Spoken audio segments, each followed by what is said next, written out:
Hello and welcome to the Wayfaring Panda. I'm Annette. Today I'll be showing you how I store my stamps and dies. I keep them in this box that I got from IKEA, but as you can see it's getting full. Also, a lot of my stamps are not in envelopes yet, so I'll be working on that today. I found these IKEA boxes and I wanted ones that are really sturdy because the stamps and dies are pretty heavy. When I store my dies, I like to store them in an envelope with a magnetic sheet, because if you just put them in an envelope, it's more likely that the dies will get lost.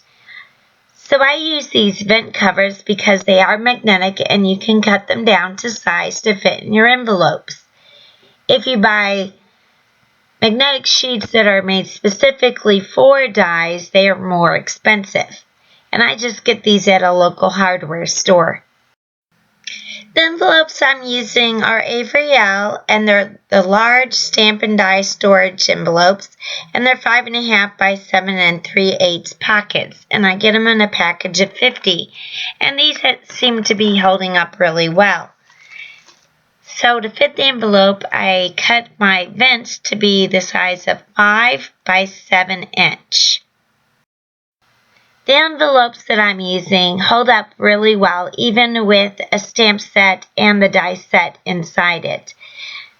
However, I have found that there are a few stamp sets that don't fit in them, so I may be getting some larger envelopes just for those stamp sets. The last time I bought an IKEA box, or it's a box from IKEA, they had the same ones available but not the same size. So I got a little bit larger, so I'll put those stamp sets in the larger box. I'm actually cutting down some cardboard that came as packaging with the boxes that I purchased, and these will go great for putting behind my vents. And I like to put cardboard behind them to give them a little bit more stability and also give a solid color when I put my stamps on the opposite side. The first set that I'm going to do is these dies from Elizabeth Craft Designs, and these are without stamps, so it's for cutting paper. And this is their camping accessories stamp set. You can see I've already opened this, and the packaging is pretty thin and it tears, and it does have some tacky tape to store the dies, but I want to get these packaged so I don't lose all these dies. I'm also going to cut down some of the packaging so I can save the picture and the name of the die set. My first step is to remove the white backing on the vent cover, and that's a little difficult. It's really stuck a lot. But when you pull this off, it leaves an adhesive behind, and you can use that to adhere it to the cardboard.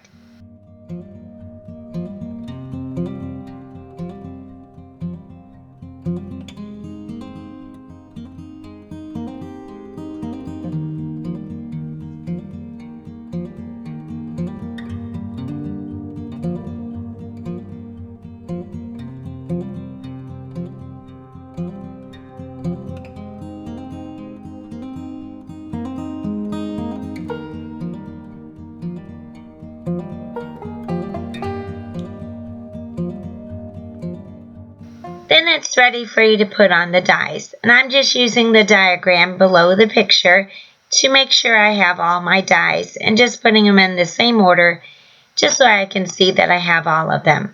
And that's why I like saving the packaging. Plus, with the colored picture of the cutouts, then you can see what color papers or how you want to color your dies in the future.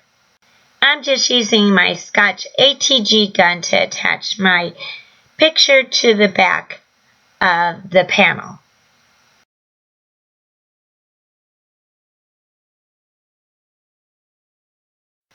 Then I just put it in my pocket envelope.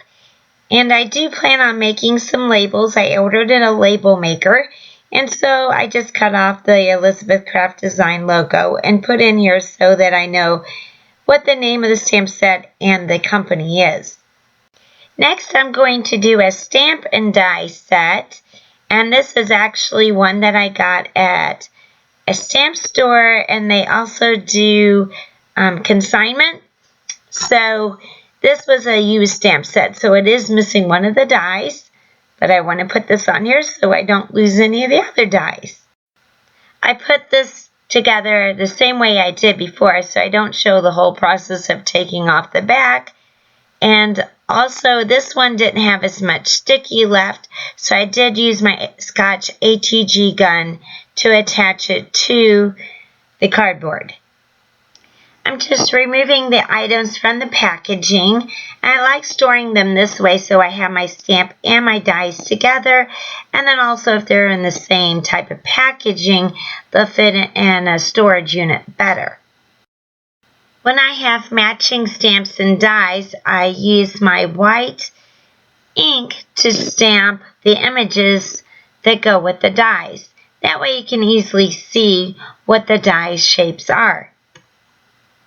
And I also like the white ink on there because then it kind of looks like a chalkboard.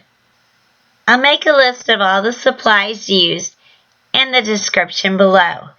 Some of them will be affiliate links, and if you use those links, it doesn't cost you anything extra, but it does help support my website by giving me a small commission on any sales that the links generate. If you use those, I would really appreciate that. I keep the stamps on the original packaging because they stick to it, and also they have the images there so you can see what they look like, and it helps you to make sure that you have all your stamps. It also helps protect them.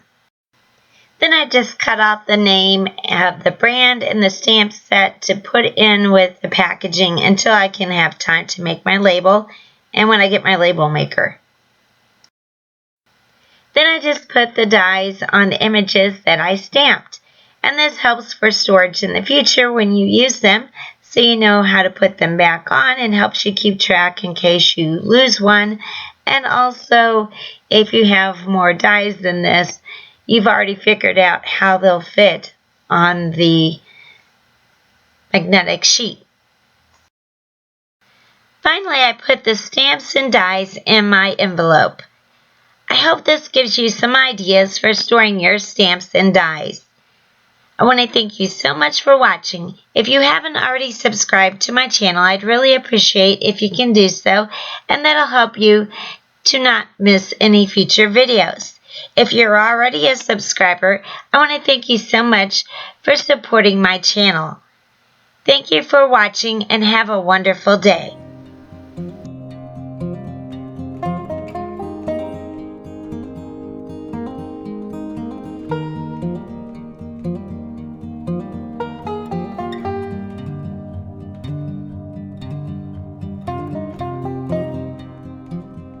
Thank you.